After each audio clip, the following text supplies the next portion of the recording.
Le sang coulait du nez de Mama Koné. Pas un saignement normal. Un liquide noir, épais comme de l'huile, qui sentait la terre des tombes. Elle venait de voler le collier d'une enfant morte. Et maintenant, les perles blanches bougeaient toutes seules dans sa poche. Elle les jeta au sol. Elles revinrent sur son oreiller pendant la nuit. Elle les enterra dans son jardin. Elles réapparurent autour de son cou au réveil. Cette nuit-là, une petite voix glacée chuchota derrière elle. « Maman Koné, pourquoi tu m'as pris ce qui m'appartenait ?» Elle se retourna. La fillette était là, debout dans le noir, les yeux vides comme deux trous noirs. Son cou était nu. Elle voulait récupérer son collier. Mama Koné comprit alors une vérité terrifiante. On ne vole jamais impunément aux morts. Car les morts, ils reviennent toujours chercher ce qu'on leur a pris. On dit qu'une simple prière protège ce que l'on porte. Dans notre village, chaque objet possède une mémoire. Les ancêtres veillent sur ce qui leur appartenait. Et malheur à celui qui brise ce lien sacré. Mama Koné était la femme la plus respectée du marché. Elle vendait des tissus précieux, conseillait les jeunes mariés, priait fort à la mosquée chaque vendredi. Personne ne devinait la noirceur tapie dans son cœur, car Mama Koné avait un secret. Elle volait les morts. Chaque enterrement était pour elle une occasion. Pendant que les familles pleuraient, elle fouillait les cases vides, dérobait bijoux et talismans. Elle pensait que les défunts ne reviendraient jamais réclamer leur dû. Elle avait tort. Si tu crois à la justice, écris Amen. Le collier appartenait à Fatoumata, une fillette de 7 ans emportée par la fièvre. L'enfant adorait ces perles blanches que sa grand-mère lui avait offertes pour son baptême. Elles représentaient la pureté, la protection des ancêtres, la bénédiction familiale transmise de génération en génération. Quand Fatoumata mourut, sa mère déposa le collier dans le linceul blanc, près du petit cou immobile. La tradition exigeait que l'enfant parte avec son trésor le plus cher.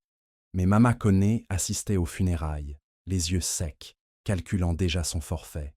Dès que la foule se dispersa, elle revint seule dans la case mortuaire, souleva le drap sacré et arracha les perles du corps glacé. Elle ne ressentit aucun remords. Dans sa logique tordue, les morts n'avaient plus besoin de beauté. Elle qui vivait encore méritait davantage ses richesses. Elle glissa le collier dans sa poche et rentra chez elle en sifflotant. Personne ne l'avait vue. Personne ne la soupçonnerait jamais. Elle était trop respectable, trop pieuse en apparence. Le lendemain, elle porta le collier sous son boubou, contre sa peau nue, savourant le contact frais des perles volées. Au marché, les femmes la saluaient avec déférence. Les hommes baissaient les yeux devant elle. Mama Koné souriait, gonflée d'orgueil et d'impunité. Mais le 3e jour, les perles se mirent à chauffer. D'abord une chaleur douce, presque agréable, comme un soleil d'hiver sur la peau. Puis la sensation devint brûlure. Mama Koné arracha le collier et le jeta au sol. Les perles roulèrent en cercle parfait, formant un motif qu'elle reconnut immédiatement, le symbole tracé sur la tombe de Fatoumata. Son cœur se serra. Elle voulut écraser les perles du pied, mais elles résistèrent, dures comme du diamant. Elle les balaya hors de sa case. Le lendemain matin, elles étaient revenues, disposées sur son oreiller, encore tièdes. Mama Koné commença à perdre le sommeil. Chaque nuit, elle entendait des pas légers dans sa case, le froissement d'un tissu d'enfant, un rire cristallin qui se brisait en sanglots. Elle allumait sa lampe. Personne. Elle récitait des versets coraniques, brûlait de l'encens, aspergeait les coins de sa chambre d'eau bénite. Rien n'y faisait. Les perles revenaient toujours. Elle se déplaçait seule, traçant des messages sur le sol de terre battue. « Pourquoi m'as-tu pris ce qui m'appartenait » lisait-elle dans les motifs. « Rends-moi ma protection. » Mama Koné tremblait, mais refusait encore d'avouer. L'orgueil lui interdisait la confession. Elle préférait endurer ses signes plutôt que perdre sa réputation. Au marché, les femmes commencèrent à remarquer son teint grisâtre, ses cernes violacées, ses mains qui tremblaient en manipulant les tissus. « Tu es malade, Mama ?» demandait-elle avec sollicitude. Elle mentait, prétendait une grippe passagère, un mauvais repas. Mais intérieurement, la peur silencieuse la dévorait. Elle savait qu'elle avait franchi une ligne interdite. Voler les vivants était déjà un péché grave. Mais voler les morts, c'était défier l'ordre ancestral lui-même. C'était insulter ceux qui veillaient depuis l'autre rive. Et cette insulte réclamait réparation. La justice ancestrale ne connaissait ni pitié ni prescription. Elle attendait simplement le bon moment pour frapper. Une nuit, Mama Kone se réveilla paralysée. Son corps refusait tout mouvement, comme si des mains invisibles la clouaient au lit. Elle ne pouvait même pas tourner la tête. Ses yeux fixèrent le plafond de chaume. Puis, elle la vit. Une silhouette d'enfant, translucide et lumineuse, flottant au-dessus d'elle. Fatoumata. Le visage de la fillette exprimait une tristesse infinie, mais aucune colère. « Pourquoi m'as-tu fait ça, maman ?» murmura le fantôme. « J'avais besoin de mon collier pour traverser. Sans lui, je reste coincé entre deux mondes. Tu m'as condamné à errer. » La voix était douce, presque suppliante, pire qu'une accusation hurlée. Mama Kone sentit quelque chose se briser en elle. Pas la peur cette fois, la culpabilité. Cette enfant innocente souffrait par sa faute. Elle avait prolongé son agonie post-mortem pour un simple collier, un objet qu'elle n'avait même jamais osé montrer publiquement. Quel orgueil stupide, quelle cupidité monstrueuse. Les larmes coulèrent enfin sur ses joues. « Pardonne-moi » chuchota-t-elle dans le noir. « Pardonne-moi, petite. Je vais réparer. » Le fantôme inclina la tête, comme pour accepter la promesse, puis s'évanouit dans l'air nocturne. Mama Kone retrouva le contrôle de ses membres. Elle se leva immédiatement, malgré l'heure, et récupéra le collier. L'aube pointait quand elle arriva au cimetière. Ses genoux tremblaient, mais sa résolution tenait. Elle s'agenouilla devant la tombe de Fatoumata, creusa la terre fraîche de ses mains nues, retrouva le linceul blanc. Avec des gestes délicats, elle noua le collier autour du cou squelettique de l'enfant. « Repose maintenant, » murmura-t-elle. « Que les ancêtres te guident vers la paix. » Elle récita la prière des morts, les mains jointes, le front dans la poussière. Une brise chaude caressa son visage. Un parfum de jasmin emplit l'air. Mama Kone comprit que Fatoumata était enfin libérée. Mais elle savait aussi que sa propre punition ne faisait que commencer. Car restituer l'objet volé n'effaçait pas le crime. Le village devait savoir. Les ancêtres exigeaient la honte publique, la reconnaissance du mal commis. Mama Kone ne pouvait plus fuir cette vérité. Elle rentra chez elle, se lava, enfila son plus beau boubou. Puis elle se rendit au centre du village, là où se tenait le marché matinal. Les femmes déballèrent leurs marchandises, les hommes buvaient du thé. Mama Kone grimpa sur une caisse vide, le cœur battant. Tous les regards se tournèrent vers elle. Le silence tomba. Elle ouvrit la bouche et prononça les mots qui détruiraient sa réputation. « J'ai volé les morts. » Le marché explosa en clameurs horrifiées. Des femmes portèrent les mains à leur bouche. Des hommes se levèrent d'un bond, les poings serrés. Quelqu'un cria « Mensonge !» Un autre hurla « Honte à toi !» Mais Mama Kone ne reculait pas. Les larmes inondèrent son visage, mais sa voix restait ferme. Elle raconta tout. Le collier de Fatoumata, les autres bijoux volés avant, les talismans arrachés au linceul. Chaque famille reconnut soudain des objets disparus lors de leur deuil. Une vieille femme s'évanouit en apprenant que le bracelet de sa mère avait été volé. Un père pleura en comprenant pourquoi le gris-gris de son fils n'avait jamais été retrouvé. La foule voulut la lyncher. Des pierres furent ramassées. Des injures fusèrent, chargées de toute la douleur accumulée. Mama Kone ne tenta pas de se défendre. Elle acceptait le châtiment. Mais le chef du village, un vieil homme sage aux cheveux blancs, leva la main pour imposer le silence. « Attendez !» ordonna-t-il. « Elle a avoué. Elle reconnaît son crime. Les ancêtres ont déjà commencé sa punition. Regardez son visage. » En effet, Mama Kone portait les marques de son tourment. La peau flétrie, les cheveux blanchis en quelques jours, le regard hanté. Elle avait vieilli de 20 ans en 3 nuits. Le chef continua. Notre tradition enseigne que la confession ouvre la voie à la réparation. Mama Kone doit restituer tout ce qu'elle a volé. Elle doit se rendre sur chaque tombe, demander pardon à chaque famille, accomplir les rites de purification. Seulement alors, les ancêtres décideront de son sort final. La foule murmura, partagée entre colère et respect de la loi ancestrale. Finalement, les pierres furent abaissées. Mais personne ne regardait plus Mama Kone avec respect. Seulement avec dégoût et pitié mêlée. Sa réputation était morte. Elle était devenue l'exemple vivant de ce qui arrive aux profanateurs. Mama Kone passa les semaines suivantes à genoux. Elle visita chaque tombe qu'elle avait violée, restitua chaque objet volé. Certaines familles crachèrent sur elle, d'autres détournèrent simplement le regard. Quelques-unes, rares, acceptèrent ses excuses avec une froideur polie. Mais personne ne lui offrit le pardon. Le pardon n'appartenait qu'aux morts, et les morts parlaient peu aux vivants. Mama Kone récitait les prières avec ferveur, brûlait l'encens, sacrifiait des poulets blancs selon les rituels prescrits.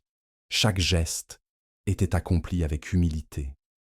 L'orgueil qui l'avait guidé toute sa vie s'était dissous sous le poids de la honte. Mais les signes ne cessaient pas.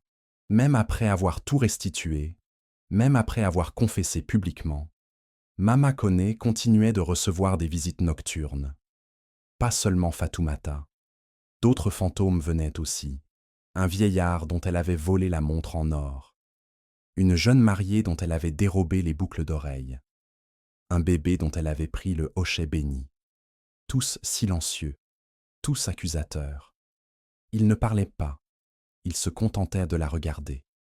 Leurs yeux vides, chargés de reproches éternels. Mama Kone comprenait, elle avait perturbé leur repos. Certaines fautes ne se réparent jamais complètement. Elle cessa de vendre au marché. Personne n'achetait plus rien d'une voleuse de mort. Les femmes changèrent de chemin pour l'éviter. Les enfants la montrèrent du doigt en chuchotant des histoires effrayantes. Mama Kone vécut de la charité minimale du village, recevant juste assez de nourriture pour ne pas mourir de faim. Sa case, autrefois remplie de tissus précieux et de bijoux, devint nue et froide. Elle possédait seulement une natte, une lampe à huile, un Coran usé. L'ancienne richesse volée s'était évaporée comme fumée. La justice ancestrale l'avait réduite à néant. Un soir, alors qu'elle priait seule dans sa case, une lumière douce remplit l'espace. Mama Kone leva les yeux. Tous les fantômes étaient là, formant un cercle autour d'elle. Fatoumata se tenait au centre, le collier de perles blanches autour du cou. La fillette s'approcha lentement. Mama Kone ferma les yeux, s'attendant à une punition finale. Peut-être allaient-ils l'emporter avec eux dans le monde des morts. Peut-être méritait-elle ce sort. Mais au lieu de cela, elle sentit une petite main chaude se poser sur sa tête. Un geste de bénédiction, doux comme une plume. « Tu as payé », murmura Fatoumata. « Tu as restitué. Tu as avoué. Les ancêtres ont vu ta sincérité. Nous te libérons maintenant. » Les autres fantômes inclinèrent la tête en signe d'accord. Un par un, ils s'estompèrent dans la lumière, laissant derrière eux un parfum de fleurs et d'encens. Mama Kone pleura, mais cette fois de soulagement. Le poids qui écrasait sa poitrine depuis des semaines se dissipa enfin. Elle pouvait respirer. Elle pouvait dormir. Les morts avaient parlé et leur verdict était prononcé. Elle vivrait, mais marquée à jamais par son crime. Le lendemain matin, Mama Kone se réveilla différente. Son visage portait toujours les stigmates du châtiment. Mais ses yeux retrouvaient une clarté perdue. Elle sortit de sa case et marcha vers le marché. Les gens la regardèrent avec surprise. Elle ne venait pas vendre. Elle venait servir. Elle s'installa près du puits et commença à puiser l'eau pour les femmes fatiguées. Elle balaya les déchets abandonnés. Elle aida les vieilles à porter leurs charges. Sans un mot, sans attendre de reconnaissance. Simplement pour réparer, geste après geste, le mal qu'elle avait causé. Certains villageois détournèrent toujours le regard. D'autres, lentement, acceptèrent son aide. Personne ne lui rendit son ancienne position. Personne ne l'appela plus Mama avec respect. Elle était devenue simplement Kone, la femme qui avait volé les morts et qui tentait maintenant de racheter son âme. Certaines histoires n'ont pas de fin heureuse, seulement des leçons douloureuses. Et la leçon de Mama Kone résonnait dans tout le village. Les morts voient tout. Les ancêtres oublient rien. Et la justice, même tardive, finit toujours par tomber. Les semaines passèrent. Mama Kone continua son travail silencieux de rédemption. Elle ne demandait rien. Elle offrait simplement ses mains, son temps, sa force diminuée. Parfois, une femme lui adressait un sourire timide. Parfois, un enfant acceptait le fruit qu'elle lui tendait. De petits gestes, fragiles comme des fils de soie, tissant lentement un nouveau lien avec la communauté. Mama Kone savait qu'elle ne retrouverait jamais sa place d'antan.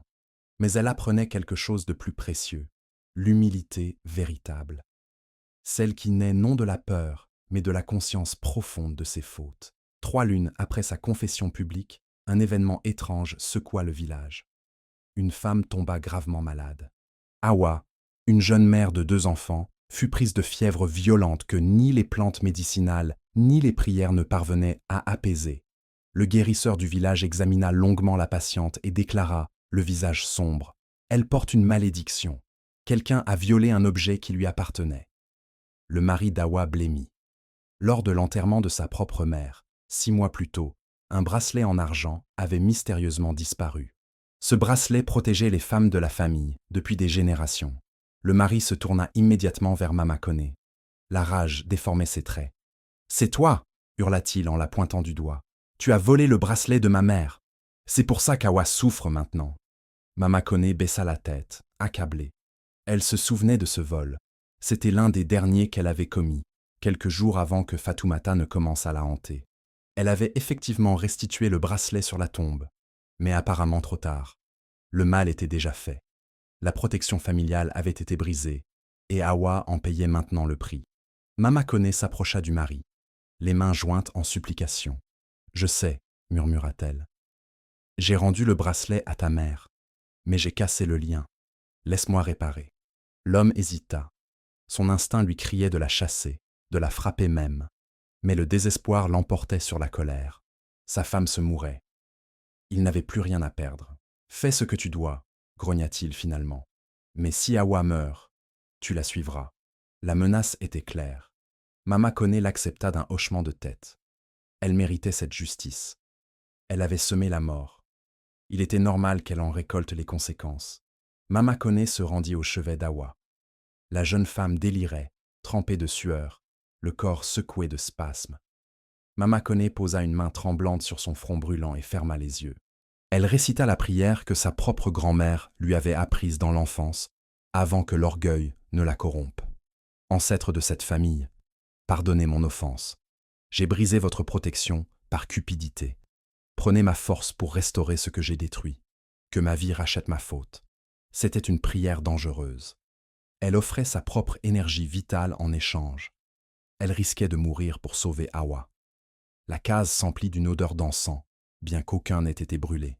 Une brise fraîche circula, apportant un soulagement immédiat. Awa cessa de trembler. Sa respiration devint plus régulière. Ses paupières s'ouvrirent lentement, révélant des yeux clairs et lucides. « J'ai rêvé d'une vieille femme, » murmura-t-elle faiblement. Elle portait un bracelet argenté. Elle m'a dit que je pouvais partir maintenant, que la dette était payée. Le mari éclata en sanglots de soulagement. Sa femme vivrait. La malédiction était levée. Mais quand il se tourna pour remercier Mama Kone, il la trouva effondrée au sol. Mama Kone ne mourut pas, mais elle vieillit encore. Son corps se vida de sa substance, comme si des années s'étaient écoulées en quelques minutes. Ses cheveux, déjà blancs, devinrent cassants. Sa peau se plissa davantage. Ses os craquèrent. Elle avait donné une partie de sa propre vie pour réparer le lien qu'elle avait brisé. Les ancêtres avaient accepté l'échange. Awa guérirait. Mama Kone porterait les marques de son sacrifice.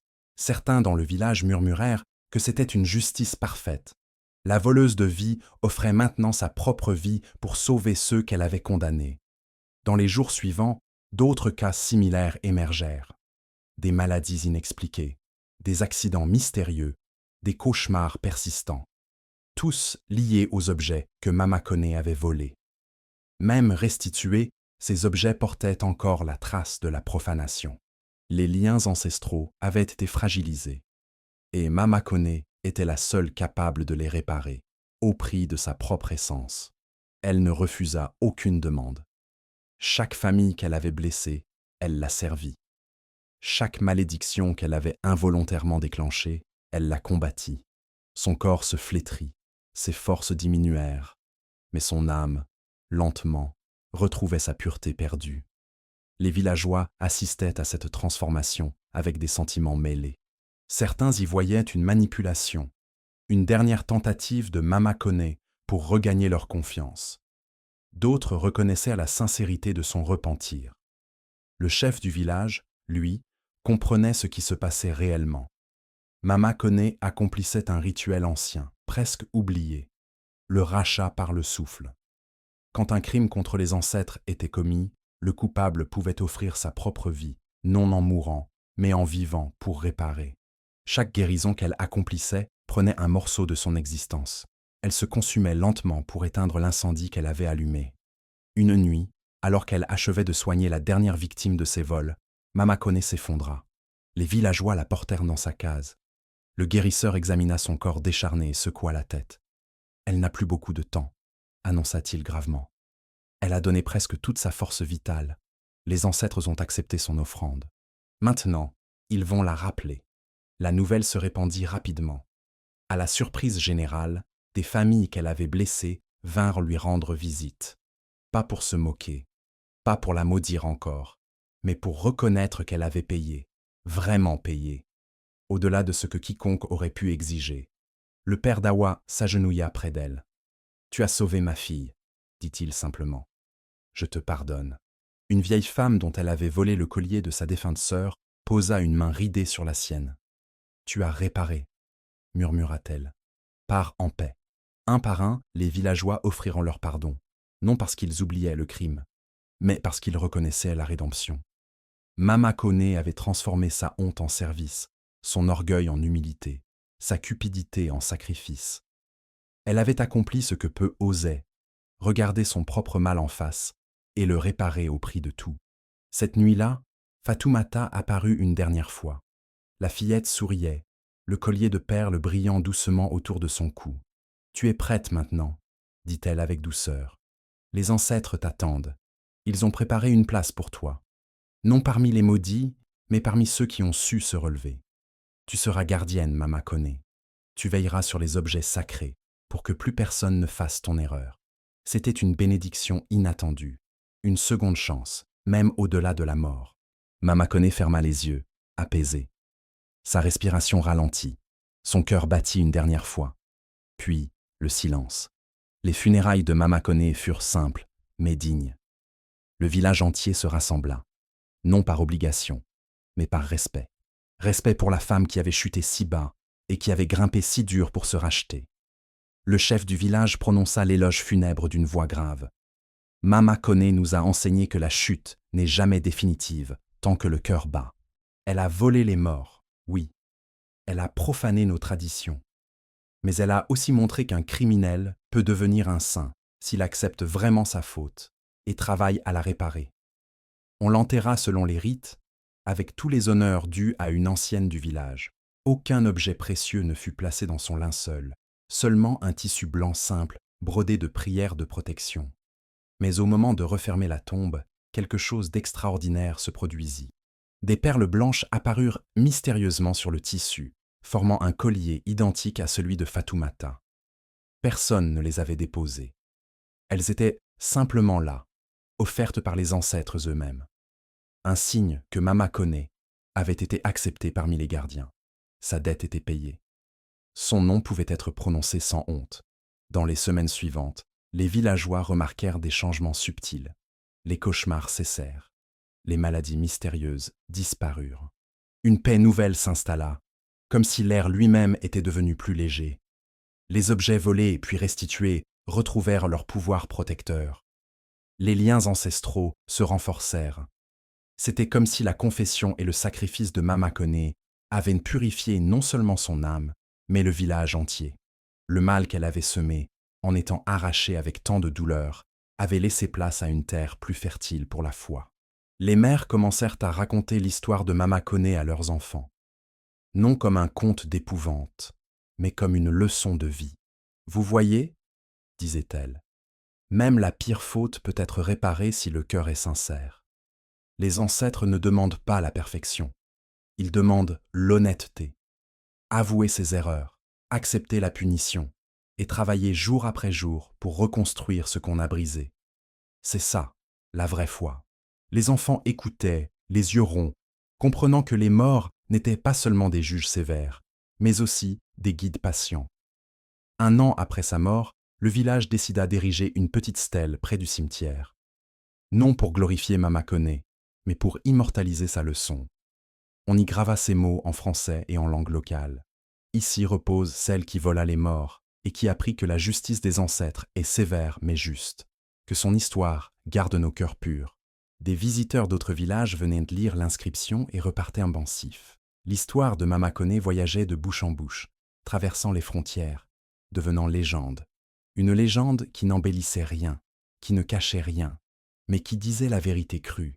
Le mal existe, mais la rédemption aussi. Fatoumata, elle, ne réapparut plus jamais. Elle avait trouvé son repos, sa traversée achevée grâce au collier retrouvé et aux prières sincères. Mais parfois, les femmes qui priaient au cimetière sentaient une présence douce, comme un souffle d'enfant joueur. Elles souriaient alors, sachant que la petite veillait maintenant aux côtés de Mama Kone. Les deux âmes, la victime et la repentie, unies dans une même mission. Protéger les objets sacrés, guider les vivants, rappeler que chaque acte a des conséquences qui dépassent le monde visible. Le marché reprit son rythme habituel. Les tissus colorés flottaient au vent. Les épices embaumaient. Les rires des enfants résonnaient. Mais une différence subsistait. Quand une vieille femme mourait et que sa famille préparait le corps, tous prenaient garde à respecter scrupuleusement les rites. Les objets précieux étaient placés avec soin. Les prières étaient prononcées avec attention. Personne ne voulait répéter l'erreur de Mama Kone.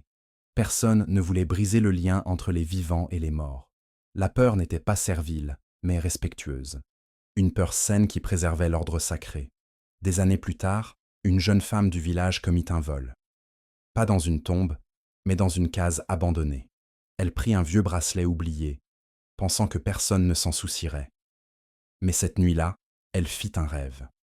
Mama Kone lui apparut, le visage marqué mais les yeux bienveillants. Ce bracelet appartenait à quelqu'un, dit le fantôme. Chaque objet porte une mémoire. Rends-le avant qu'il ne soit trop tard. Apprends de mes erreurs, petite. La jeune femme se réveilla en sueur, courut immédiatement replacer le bracelet. Elle comprit que Mama Kone accomplissait maintenant sa mission de gardienne. Elle avertissait, protégeait, empêchait les autres de tomber dans le même piège. Cette intervention silencieuse se répéta plusieurs fois au fil des années.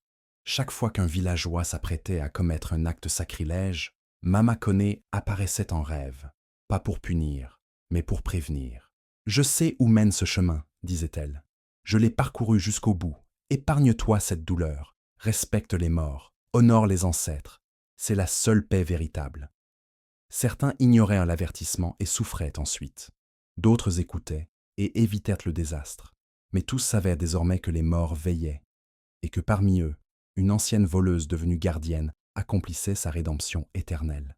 Le chef du village, devenu très vieux, aimait raconter l'histoire complète aux jeunes lors des veillées. « Mama Kone nous a offert 3 leçons, disait-il, le regard perdu dans les flammes. D'abord, que l'orgueil rend aveugle. Elle se croyait au-dessus des conséquences.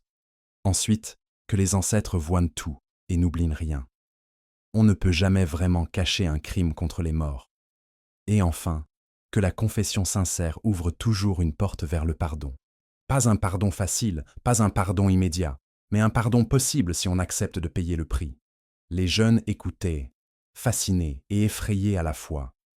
Ils comprenaient que vivre dans ce village signifiait vivre entre 2 mondes, celui des vivants et celui des ancêtres. Ces mondes se touchaient constamment, s'influençaient mutuellement. Respecter cette frontière n'était pas une superstition ridicule, mais une sagesse millénaire. Mama Kone avait franchi cette frontière avec violence, profanant ce qui devait rester sacré. Mais en acceptant la punition et en travaillant à réparer, elle avait transformé sa malédiction personnelle en bénédiction collective. Elle était devenue l'exemple vivant, puis mort, puis éternel, de ce que signifie vraiment se racheter. Aujourd'hui encore, quand un villageois se rend au cimetière, il salue d'abord la tombe de Mama Kone. Non par peur, mais par reconnaissance. « Merci de nous garder, » murmure-t-il. « Merci de nous rappeler ce qui compte vraiment. » Et parfois, très rarement, une brise chaude répond, portant un parfum de jasmin et de perles blanches. C'est Mama Kone qui sourit depuis l'autre rive, satisfaite de voir que sa leçon n'a pas été oubliée. Elle qui avait pris aux morts offre maintenant sa protection aux vivants. Elle qui avait brisé les liens ancestraux les répare désormais pour l'éternité. Sa case, abandonnée après sa mort, fut transformée en petit sanctuaire. Pas un temple glorieux, mais un espace simple où les gens venaient me déposer des offrandes pour les ancêtres, des bougies, des fleurs, des prières écrites sur du papier. Les femmes qui avaient des secrets honteux venaient y confesser leurs fautes avant qu'elles ne pourrissent leur âme. Les hommes tentés par la cupidité y trouvèrent la force de résister. La case de Mama Kone était devenue un lieu de purification préventive. Mieux valait avouer une petite faute immédiatement que porter une grande faute éternellement. Le village prospéra, non à cause d'une richesse matérielle soudaine, mais d'une richesse spirituelle retrouvée. Les gens vivaient avec intégrité, sachant que les ancêtres observaient. Les morts recevèrent des funérailles respectueuses, leurs objets restaient intacts, leur mémoire demeurait honorée. Et en retour, les ancêtres protégeaient. Les récoltes étaient bonnes. Les maladies restaient rares. Les conflits se résolvaient pacifiquement. C'était un équilibre fragile, constamment menacé, mais constamment préservé par la conscience collective de ce qui s'était passé avec Mama Kone. Sa chute avait créé une fissure. Son rachat avait scellé cette fissure. Maintenant, tous veillaient à ne pas la rouvrir. Les griots, ces conteurs itinérants, ajoutèrent l'histoire de Mama Kone à leur répertoire. Ils la chantaient dans d'autres villages, d'autres régions, d'autres pays. L'histoire voyageait, se transformait légèrement selon les cultures, mais gardait toujours son noyau essentiel. Une femme vola les morts, fut punie, confessa, répara et devint gardienne. Cette structure narrative résonnait partout, parce qu'elle touchait une vérité universelle. Chaque culture connaît la tentation de la profanation. Chaque culture comprend la nécessité du respect. Et chaque culture cherche des exemples de rédemption véritable. Mama Kone n'était pas née méchante. L'orgueil l'avait simplement aveuglée, la cupidité l'avait égarée. Mais quand les ancêtres lui avaient montré la vérité, elle n'avait pas fui. Elle avait regardé son propre mal en face et avait accepté d'en payer le prix total. C'est cette acceptation qui l'avait sauvée. Pas ses excuses, pas ses prières, mais son acceptation totale de la justice ancestrale et son engagement à réparer jusqu'à son dernier souffle. L'histoire nous rappelle que chaque objet porte une mémoire, que les morts ne sont jamais vraiment partis, qu'ils veillent, qu'ils observent, qu'ils attendent. Respecter ce qu'on leur offre n'est pas de la faiblesse, mais de la sagesse.